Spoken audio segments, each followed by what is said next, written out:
Part 4. Shit. Hey, I forgot my scarf. that's what I was going to say. I know, I said it for you. You left it like a tail. It looked like this long tail, like a sentence of yarn on the floor. Anything long can be a sentence, a scarf, a trombone, a yardstick. There are sentences hidden in things that are not sentences. If there are a lot of them, they make paragraphs, and that makes the world into a book. Here's your scarf. Thanks. Sure. What did my scarf say as a sentence?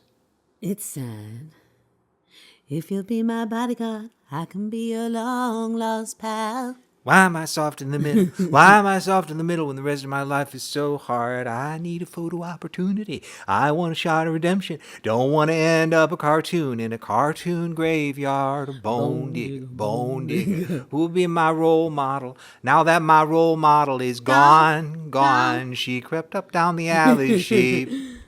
Oh, why did you stop? I just remembered another part. What part?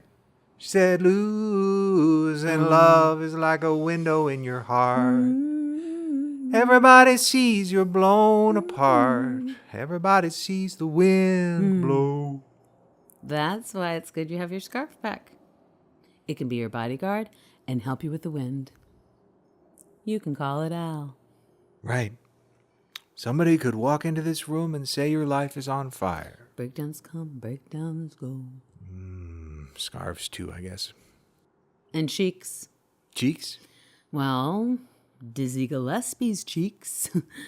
They puffed up so much when he played, and then they would go release. I remember watching him play on TV once when I was a kid on a special. Ah, his embouchure. That's what it's called? Cheek thing? Yes. Embouchure? What a pretty word. Embouchure. Embouchure. Embouchure ecstasy.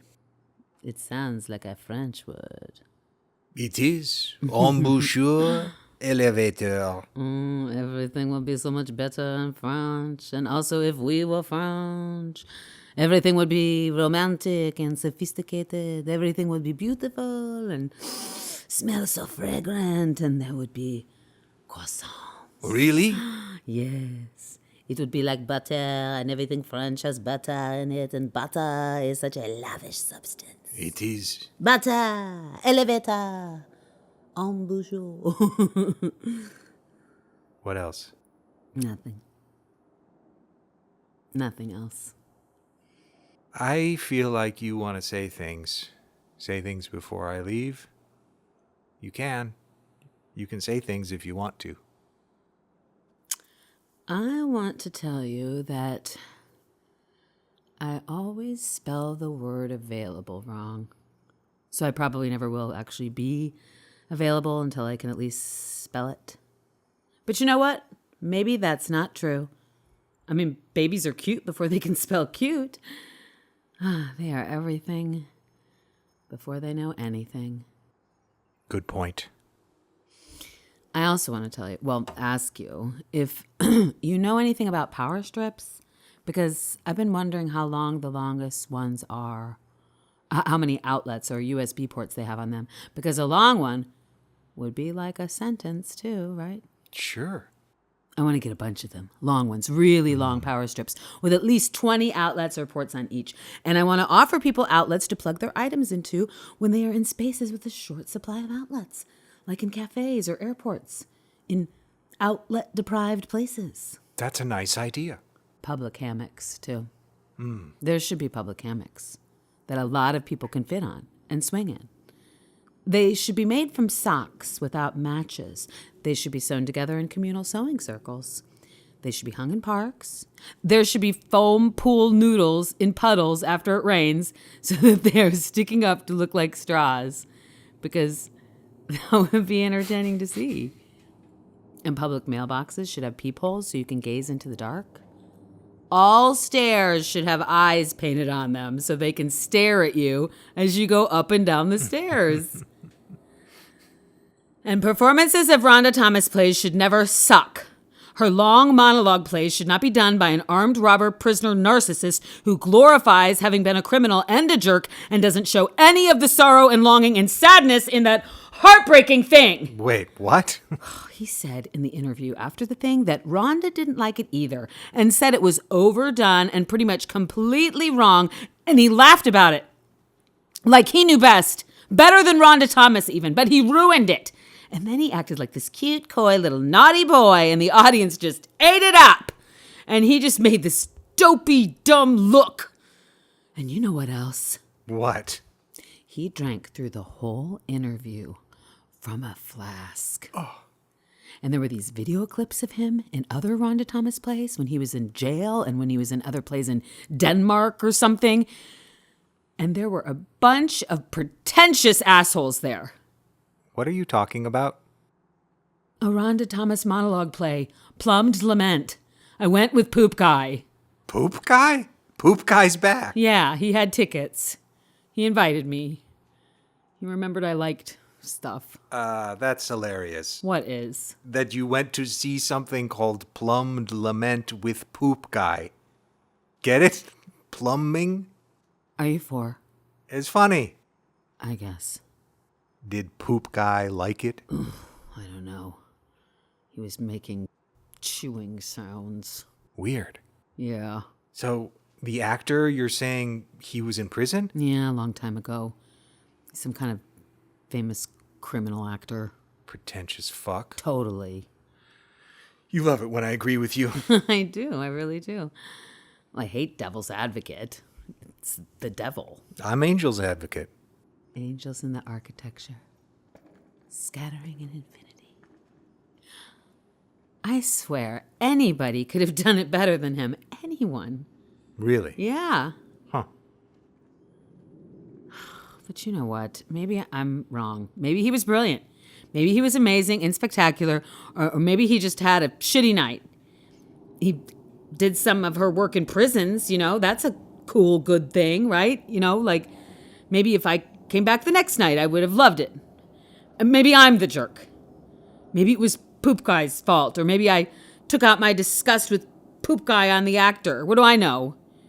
Maybe I was just in a bad mood. Now you're playing devil's advocate with yourself. Yeah. You want me to keep being Angel's Advocate? Yeah. Okay. I'll be on your side. I mean, say you were in a store and someone came in with a gun and pointed at you. That would be scary, right? Terrifying. That's what he did. When he was young? Right. So no notarization for him? What? Oh, no. He gets notarized. Maybe he just had a bad night. Maybe I just had a bad night. Want me to do it? What do you mean? You want me to do it. So, so you think of me instead of the criminal actor doing it, or the nice guy or guy who seemed like jerks because you were in a bad mood, or do you want me to do it like a do-over, like an elevator tour, like an elevator speech, sort of, like the opposite of an elevator speech, opposite because slow and long? Really? Sure, I'll find it on my phone. Oh, I don't know. Wow, there's a lot of stage directions. It's like a map. I don't remember that. Let me see. Okay, I'll text it to you.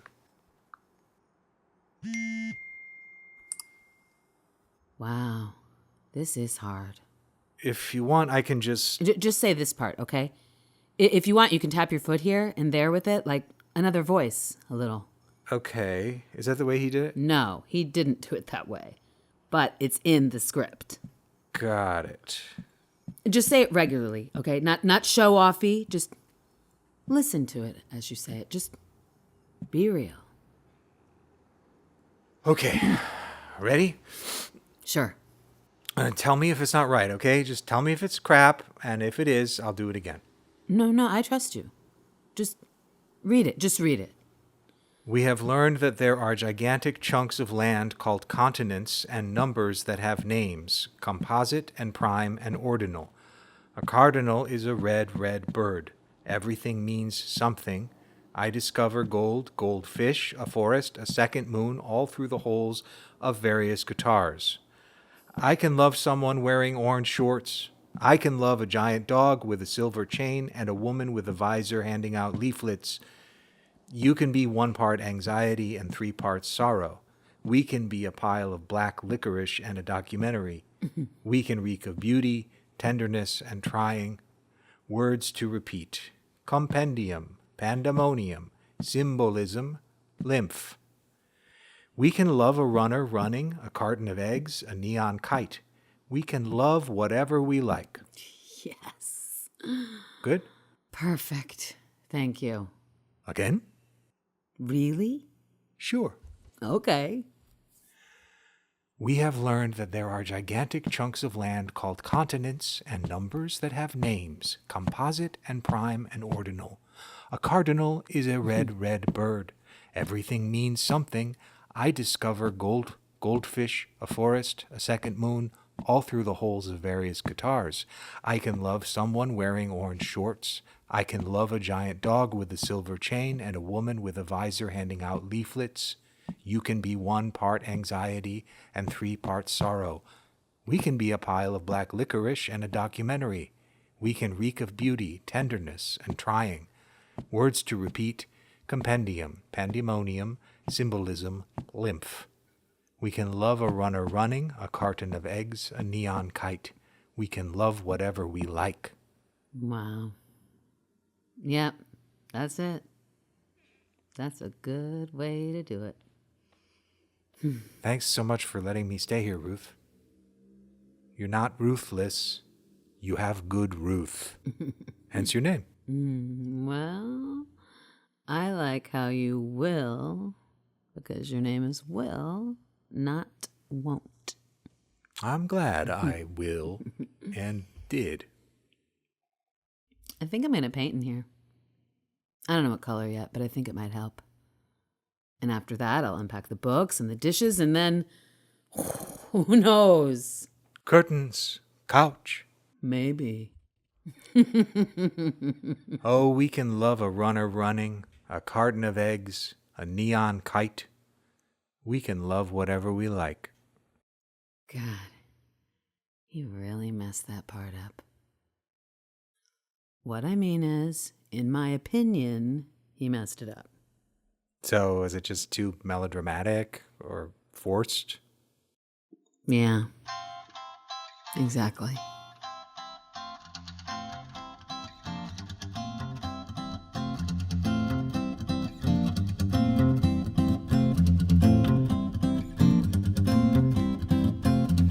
Elevator Tours by Barry Cole.